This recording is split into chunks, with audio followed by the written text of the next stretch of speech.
I am listening to nearly 100 albums from the year 1955, and I just finished listening to the self titled record by Sarah Vaughan, released on MRC.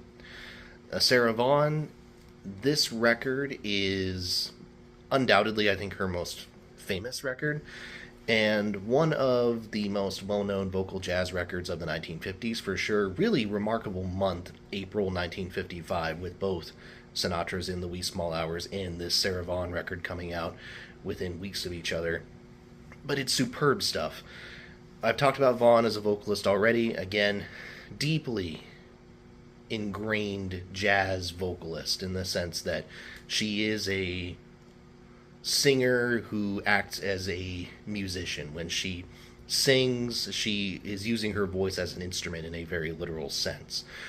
And when you pair her vocal abilities with the ensemble that she has here, led of course by the great Clifford Brown, then you are just in for an absolute treat.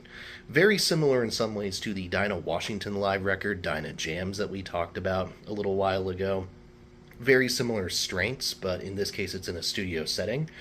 And there's a very big diversity of material here. You get slower tunes where you get to hear Vaughan's vibrato and stuff like that really come out in a really great way. But then you have upbeat tunes as well.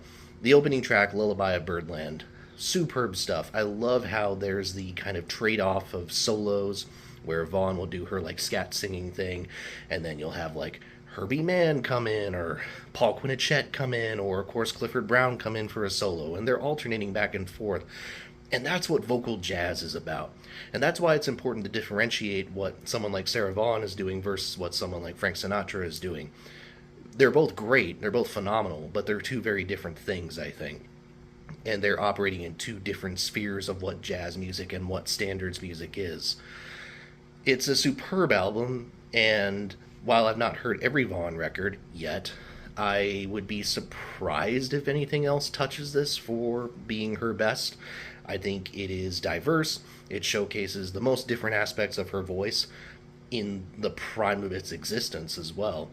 And in that sense, yeah, it's a superb record.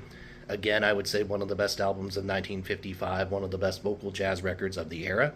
And if you've not checked out the debut, or not the debut, the self-titled Sarah Vaughan record, go do so.